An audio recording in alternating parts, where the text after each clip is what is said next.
Welcome to men's special. Friends, ఈరోజు మనం టమాటాతో instant పచ్చడి ఎలా తయారు చేసుకోవాలో చూద్దాం. అంటే ఊరగాయ అంటారు కదా, ఆ పికిల్ ఎలా తయారు చేసుకోవాలో చూద్దాం. దానికి కేజీ టమాటాలు తీసుకుని కడిగి 1 అవర్ ఎండలో ఆరబెట్టుకుంటే మనకి నిల్వ ఉంటుందన్నమాట ఈ పచ్చడి అన్నది. సో ఫస్ట్ నేను క్లీన్ చేసి పెట్టేశాను, తర్వాత ఏం చేయాలో చూపిస్తాను. ఫ్రెండ్స్, టమాటాలు చూపించాను కదా, అవి కట్ చేసేసుకున్నాను. నేను ఇప్పుడు వీటిని ఏం చేస్తానంటే మిక్సీలో వేసి గ్రైండ్ చేస్తాను. ఎందుకంటే ఇలా డైరెక్ట్ ఉడకబెట్టేస్తే కొంచెం తొక్కలా వస్తుంది, అలా వస్తే మా పిల్లలు తినరు. అందుకని నేను ఇలా చేస్తాను. అలా ఇష్టం అనుకున్న వాళ్ళు అలాగ మగ్గ పెట్టేసుకోవచ్చు వీటిని, వాటర్ పోయే వరకు బాగా. నేనైతే వీటిని మిక్సీ కొట్టి మూకుళ్ళో వేస్తాను అన్నమాట. ఫ్రెండ్స్, ఇందాక చూపించాను కదా మిక్సీ పట్టేసి వేస్తానని చెప్పి మిక్సీ పట్టేసుకున్నాను కందాబందాగా. కొంచెం మూకుడు పెట్టుకుని ఆయిల్ వేసుకుని 2 to 3 స్పూన్స్ ఆయిల్ వేసుకుని మిక్సీ పట్టిన గుజ్జు అంతా మూకుళ్ళో వేసేసి హై ఫ్లేమ్లో పెడితే మళ్ళీ పొంగిపోతుంది. మీడియంలో పెట్టుకుని బాగా దగ్గర పడి చిక్కబడే వరకు మనం దీన్ని స్టవ్ మీదే ఉంచాలి. ఫ్రెండ్స్, ఇందాక చూపించాను కదా టమాటా మిక్సీ పట్టి మూకుళ్ళో వేసి దగ్గర అయ్యే వరకు మగ్గబెట్టుకోవాలని. ఇక ఇలా దగ్గర అవ్వాలి మొత్తం అంతాను. అయ్యాక ఇందులో ఇప్పుడు మనం 1 గ్లాస్ కారం, తగినంత సాల్ట్, చింతపండు గుజ్జు, ఆవా మెంతి వేయించి మిక్సీ పట్టుకున్న పొడి, ఆ పక్కనేమో వేరుశనగ నూనె, ఇంగు వేసుకుని ఈలోగా కాస్తున్నాను అనమాట. ఇందులో ఇప్పుడు చూపించిన ఐటమ్స్ అన్నీ వేసేసుకుందాం. చింతపండు గుజ్జు,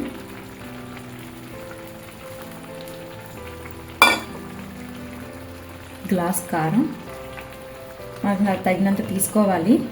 కమ్మగా ఉన్న కారం 1 గ్లాస్ తీసుకున్నాను నేను. కొంచెం కారంగా ఉండేది కూడా 1 గ్లాస్ వేసుకుంటాను. బాగా కమ్మగా ఉన్న అంత టేస్ట్ అనిపించదని కొంచెం కారంగా ఉండే కారాన్ని కూడా తీసి వేసుకొని,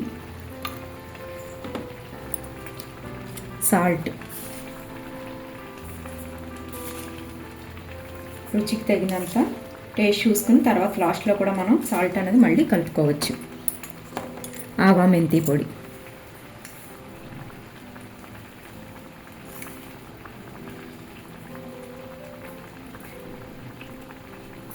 ఒక 3 స్పూన్స్ వేసుకున్నాను.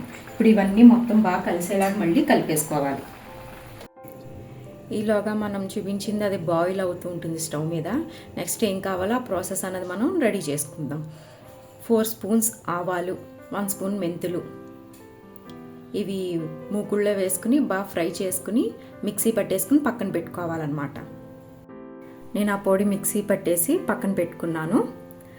నెక్స్ట్ దీనికి సాల్ట్, వేరుశనగ నూనె, చింతపండు కొంచెం వేడి నీళ్ళల్లో పెట్టి నానబెట్టుకుంటే గుజ్జు అనేది బాగా ఎక్కువగా వస్తుంది. టమాటాలు పులిపే కదా, చింతపండు ఎందుకు అనుకుంటారు, కాదు. బాయిల్ చేసేటప్పటికి పులుపు అనేది తగ్గుతుంది టమాటాలో, కాబట్టి చింతపండు పులుపు కూడా వేస్తే టేస్ట్ అనేది బాగుంటుంది. కొంచెం ఇంగువ. ఫ్రెండ్స్, అన్నీ వేసి చూపించిన ఐటమ్స్ అన్నీ వేసి కలిపేశాను. చూసారా, మొత్తం వాటర్ అంతా డ్రై అయిపోయింది, ఎక్కడ వాటర్ అన్నది లేదు మనకి. ఇప్పుడు ఇందులో ఇంగు వేసుకున్న వేరుశనగ నూనె కాచి పోస్తున్నాను. ఇందులో ఇష్టమైన వాళ్ళు పోపు కూడా వేసుకోవచ్చు. మినపప్పు, ఆవాలు, ఎండుమిర్చి, కరివేపాకు కూడా వేసుకుని పోపు వేసుకుంటారు. నేను ఇప్పుడు పోపు వేయకుండా వేస్తున్నాను, ఓన్లీ ఇంగు నూనె. చూడండి, ఇందులో ఇంగు కనిపిస్తుంది మీకు.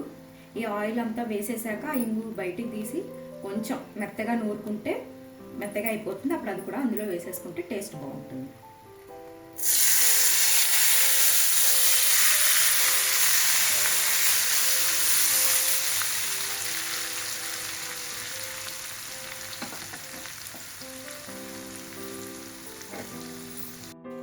చూపించాను కదా మీకు, ఇంగుగా గట్టిగా ఉన్నదాన్ని ఆయిల్లో మెత్తగా ఉన్నది ఆయిల్లో వేస్తే గట్టిగా అవుతుందని.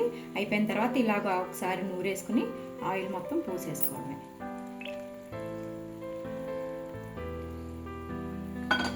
చాలా టేస్టీగా ఉంటుందండి ఈ పచ్చడి.